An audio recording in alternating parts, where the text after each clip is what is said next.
eeltiraa isii jirtu namni achii fuudhee kana hunda wali qabee sadarkaa kana gahee abiyyi kanallee 4 kiiloo seensisee jedhe Oromoo tana mataa wali qabee jedhe Jawaari. Har'a ammoo namni isaan irra duulan namni isaan dhabamsiisuu barbaadan diina dhiisanii Jawaari jechuudha. Abiyyi Ahmad irra namni isaan ajjeesuu barbaadan.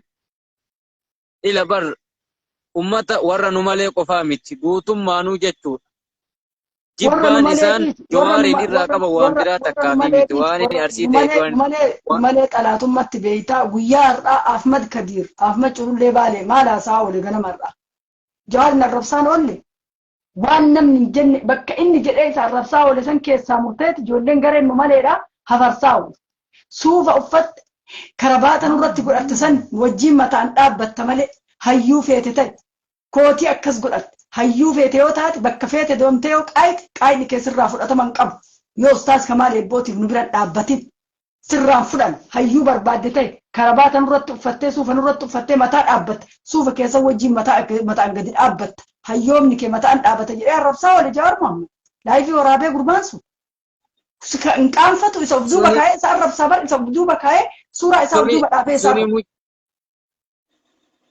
suni jechuudha mucaan osoo aqlii qabaatte Jawaar dhugaadha nu himalee Jawaara dhawaahee ustaas Kamaal Eebboo irratti wanni dubbatu hin jiru Jawaar ammallee nama ammallee deebi'aati jechi isaa takkitti yoo dubbatu eeggatee deemuu barbaachisa Jawaar hayyuudha jechi isaa takkitti hin bar addunyaa tana guutuu akka raasu kuni beekamaadha Jawaar akka kenna kana gabbayee waan fedhe dubbachuu hin danda'u jechuudha. Suni akkanumaan duraanuyyuu numatu jala deemee kalaasii jajjabeessine jenneetuma sadarkaa itti goone malee waan sadarkaa hin qabne akkanuma. Silaan osoo waa beekee. Amma nu warra dhugaa ilmoo rabbii dubbateetiin xawalwaallummaa dhiisee gara tokkocha gara gale kanan feetu Oromoo maal feete warra kijibaan lallabu kana jala yaati. Wallaahi akkasii anamma kuloo mee akka dhugaan hin jirre biyya tana keessatti jechuudha. Silaa har'a Jawaar Mohaammed jechuudha. Wallaahi namni isatti dubbatu miti waan inni jedhu dhageeffatanii jala deemuun barbaachisa. Takku namni kun wanni inni dubbatullee jechuudha. Maaliif bar guutuun isaanii dantaa ofii dubbatanii mee waan isin ajaa'ibu Jawaar silaa jechuudha har'a osoo kallattii waraanaallee ta'e dhibbaa waraanaallee gabbaasee hoogganuu danda'a. Garuu Jawaar waan san maaliif dida maqaa isaatiin gara rabbiitiif gara namaatiin illee ummanni kiyya hin miidhamin jechaaf Itoophiyaa matana suuta suphinee ummanni keenya akka keessatti hin miidhamne. Jedheetiniin akkasitti ummata gorsu jira. Kunillee isaanii gubata. Maaliif? Dhugaa hin jaalatan. Wallaahi dhugaa hin jaalatan. Dhugaan osoo jaalatanii silaa har'a Jawaar irratti duuluun hin barbaachisu. Kalee namni sadarkaa tana fide kalee wayyaanee nu tuffattee akka najisa sareetitti wayyaaneen bar lum'ee namaadha. Gabrummaan namni nama gabroonfatuun aadi waan jiru. Wayyaaneen bar osoo inni kaasuu baate har'a mataa namaa irra teettee makiina irra teettu bar Oromoo mataa gubbarra teettee nuun deemaa jettiin bar. Wallaahi billahi ka har'a martuuyyuu kopheen hundi gadi yaateettiniin Jawaar jedhaa ooltu waan nama gubu jechuudha waan ammallee kabajaa fi ummata galatallee hin qabne jechuudha. Mee Jawaar Mohaammed kun maan nama godhe rabbii isin uume sodaadhaati. Meeroo maatii akka mataa keessatti Jawaar maan nama godhe kabajaa namatti godhe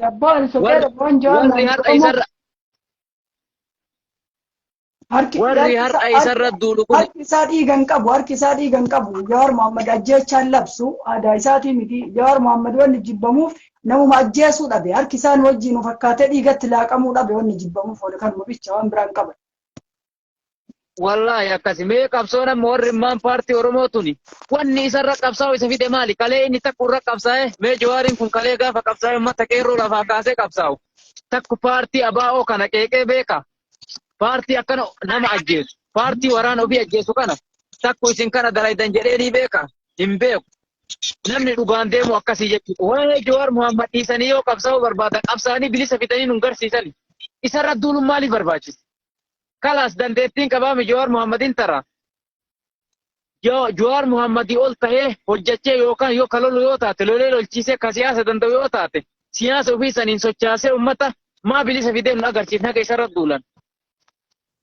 Waan kana ta'eef dibanii hamburgeraa fi piizaa isaa malee nyaatanii isa nama waggaa lama muluu maniidhaa keessatti dhama'ee gabbayeetiin haaduu yoo du'allee isaan boo'u amma booda maaliif gabbayee sarara takkitti ustaas anuu jedheeni qeeqe maraatu haganaa kanaa miti ka maaliif gabbayeetiin barreessuudhaan maaliif isaaf manaa bahee barreessuudhaan maaliif ooduu amma booda isaan boo'u jawaariin isaan boo'u naa boo'u isaan jedhe jawaar maaliif du'a isaa yaadate maaliif isa du'a yaadate sila jawa bara mallee waan nama dhibu keessaa maaliif sila jawaari namni akka mataa ofii see'aa ofii ajajuu barbaada inni bar jawaar nama mataa ofii qabu bar osoo kalee namni jala deemee ajajee bar bilisummaa san fidee nun agarsiisu bar mataa ofiitiin deemee itti bar. Mee amma namni amma seentan kun dubbadha sa'aatiin deeme narraan illee dubbadha daqiiqaa muraasa. Kalaas roomaa teena jajjabaadhu maashaallaahidha.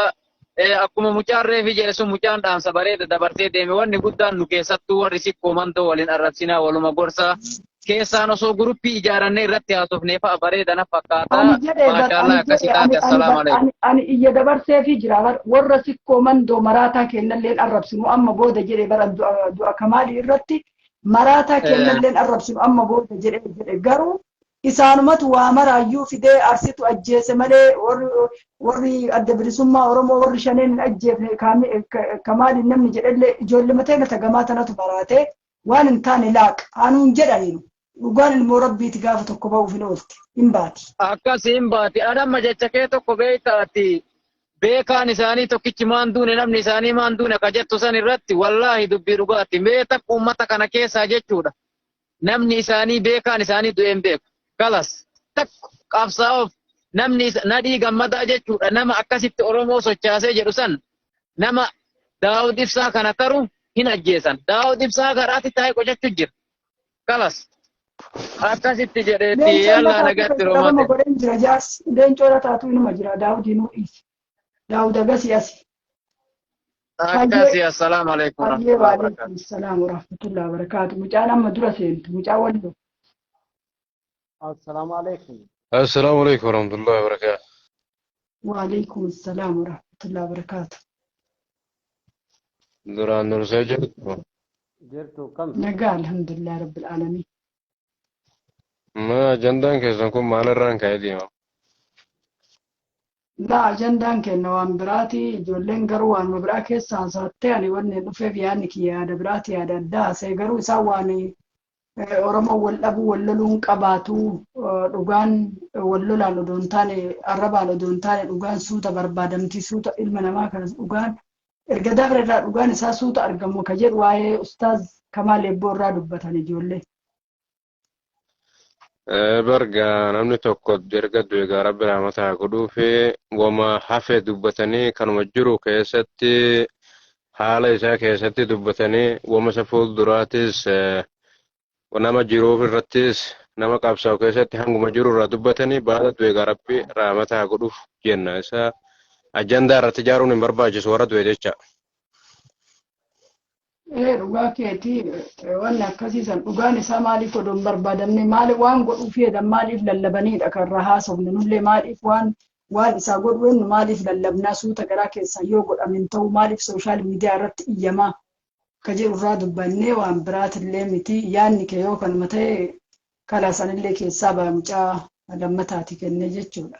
Mucaa moo mucaa yoodha warra namni keessa namni kanumaaf wal jabeessee wal utubuudha wanni irra tolu inni haqa gartee haqni hin turti malee ilma baati isuma hafa irratti wal gurmeessanii bakka jiru mara irraa dubbatanii waan jiru haala jiruuf jireenya kanaaf jetta wanni haalli jiruu biyyaa tune hangoo bubbullee wamaa agarraa jetta. Si baasa si darbaa si ergee jira. Hayyeeme obboleessa moo obboleettiiti yoo namni amma lammaffaa keessa jirtu kun dubbadhallee baay'ee irra ture irraa ka'a. Laayivii irra tuu guddina tursiisa nama seensisa malee ana gala taa'uun barbaadu addatii yeroo. Waalaikum salaam wa rahmatullahi wa barakatuh. Nagaa alhamdulillah rabbil alamin.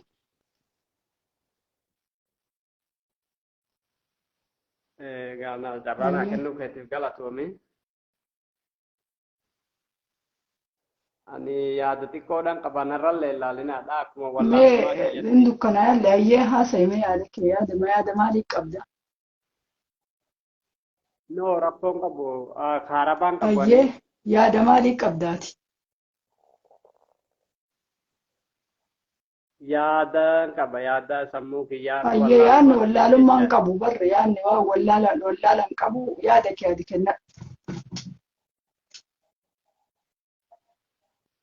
ani wannan oromoo maraaf dhaamu kamaalee bodha Sagalee kee ol qabi meeqa sagalee kee ol qabi.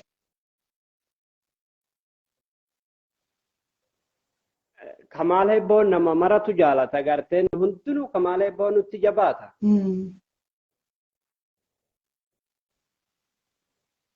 nama itti laafen qabu kanaafuu kamaalee bodha yaa waraanni adda bilisummaa oromoo ajjeese yaa waraanni PP ajjeese kamaalee bodha warra jannataati karama ta'eenu jecha.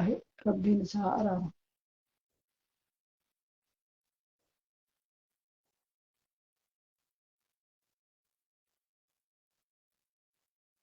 Halo.